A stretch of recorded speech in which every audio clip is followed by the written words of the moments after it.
Panibagong araw, panibagong pakipagsapalaran naman dito sa Buhay sa Bundok. Ngayon ay nandito tayo upang magpakain ng mga alagang manok. Nakakatuwa naman.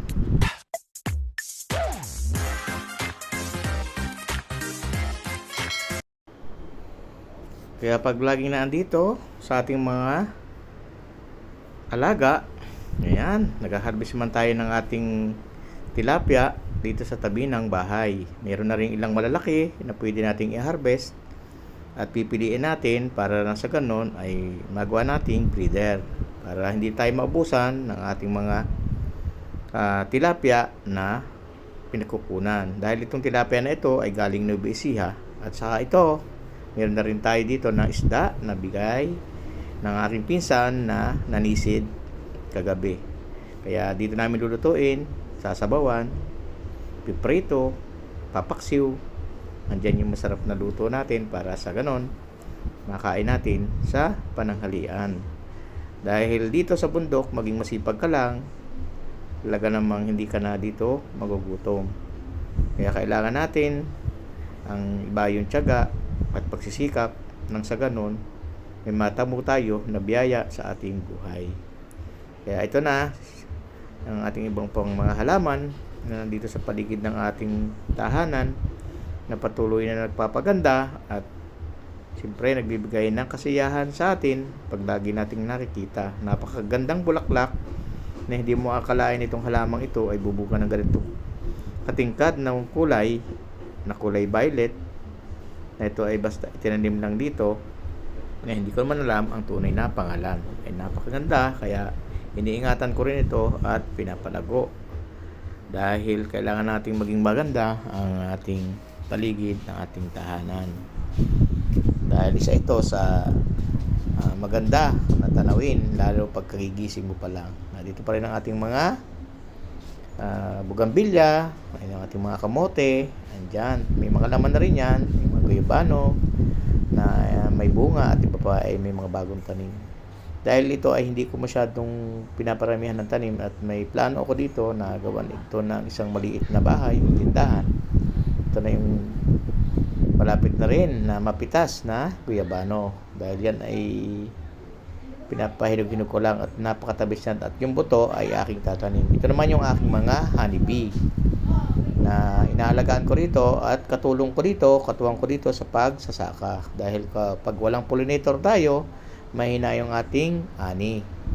Dahil yan ay number 1 pollinator ng ating mga tanim kahit sa gulay, kahit sa mga prutas at iba pang mga tanim natin na namumunga at bumubulaklak. Ayan, nandito rin ang ating mga lukot o stingless bee na nagdagdag na rin ako ng alaga dyan para sa ganon ay dumami ang ating mga katulong talaga dito sa pagpapabunga ng ating mga tanim. At yung ating mga pamunla, mga halaman, yung mga pampaganda sa ating mga paligid ng bahay, andito rin. So, hindi kami nakakaramdam ng pagod dito ni Mrs. Halos pagdating namin dito, kwentuhan lang kami kung ano yung ginawa sa maghapon, kung satisfied ba kami sa aming ginawa at masaya kami sa ginagawa namin dito sa bundok. Ako ngayon ay solo nagpo-vlog dahil si Mrs. ay wala dito. Kaya kahit ganito ay pinipilit ko makapag-upload at maibahagi sa inyo. Nandito rin yung aking mga orchids na halos kulay violet din lang ang kulay. At hindi ko alam din ang eksaktong pangalan ng orchids nito pero napakaganda at mabango siya ang bulaklak. At marami pa rin tayong mga halaman dito gaya nito, iba-ibang kulay ng dahon. Dating kulay green, nagiging orange, nagiging pink. Ayan, halos yan makita mo parang nagre-red na siya, no? Napakagandang halaman din ito at yan ay amin din pararamihin.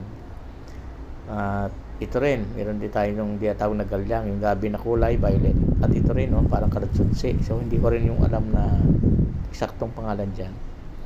Basta importante sa amin, kami nakapagtanim ng iba't ibang halaman, nagpapaganda sa aming paligid ng aming tahanan. Sama rin namin dito yung aming mga alagang manok na patuloy namin pinaparami.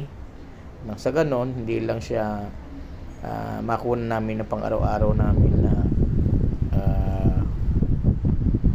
matamis dito na itlog at pinapalaki rin namin yung mga sisiw nang sa ganun maparami aming inahin at dumami yung may itlog at makapagbahagi na rin, makapagbenta kung sakali at dumami.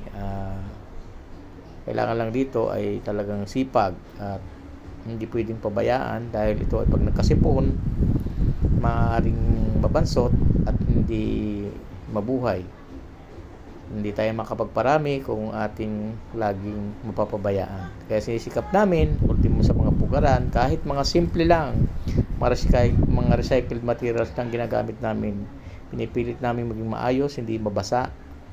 At tinitingnan namin araw-araw ito ni Mrs. para sa ganon ay panatili namin na walang basag. Kasi minsan, marami ang mga inahin na sumasakay o may itlog sa isang pugaran lang. Halos pag nakita nila na may itlog, ayan, doon sila may itlog na rin. Kaya ang ginagawa namin, iniiwalay namin yung ibang itlog at hinahanapan namin ng ibang pugaran. Kaya kung mapansin nyo, ang aming pugad ay napakasimple lang, mga recycled talaga. At hindi natin kailangan dito yung maganda. Importante, huwag lang mahulog ang itlog at hindi nababasa. At siyempre, yung ating mga pag-aaruga. So, ayan, nandito naman tayo sa baba ng aming bahay at may napansin ako dito na bunga ng dragon fruit. Ang iba ay mga bulaklak pa. Kita naman natin kapag ito ay hinog na ang dragon fruit ay iba ang kulay ng bunga. Nagkukulay rosas, yung matingkad na rosas. Parang nagre-red. At ang laman nito ay may violet yung buto. Napakatamis ng dragon fruit dito sa aming lugar. Kaya nagpaparami din kami dito ng dragon fruit na ito, yung variety nito. Dahil yan, may mga tanglad din kami dito at may pinya. Patuloy kami sa pagtatanim ni Mrs. dito at para sa ganon ay maparami namin yung production ng tanglad, ng pinya. Kahit na hindi tayo makapagbenta sa ngayon ay meron na tayo yung pansarili na makukonsumo, makakain, dahil dito, ayan, nakita nyo may mga bulaklak pa yung ating mga dragon fruit at yan, may pansin natin may mga bago at yan, may mga hinog pa dahil yan ang unang bunga at napakahaba ng naging tag-araw, kaya medyo nahirapan yung ating mga tanim na halaman. Kung hindi didiligan ay talaga namang makikita natin na naninilaw na sila at parang nalalanta na.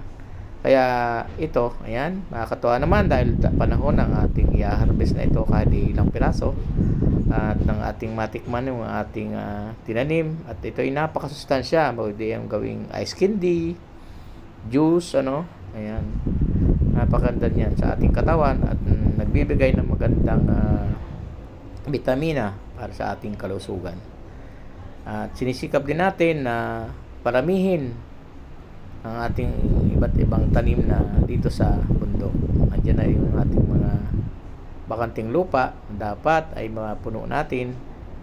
Ayan din, kita naman nyo yan. Ito ay tinatawag na pinyang Tagalog dito sa akin. Napakaliit niya, pero siya ay matamis. Pag kami ay bumibili ng mga ganyang pinya, yung mga ibabaw, yung corona, yung tinatanim namin. At wala naman kaming yung sanga na nakukuha ko dyan, kundi yan sa mga kinakain lang namin na tinatanim namin. At kapag yung pinaghirapan natin, inaanin na ang sarap sa pakiramdam. Gusto nyo yung video na ito, like, subscribe, and click the ring. Click the notification bell or bell icon. Yeah. Times para ma-notify ko kayo Yes. sa mga susunod namin gagawin na videos. Thank you. Bye! Bye-bye.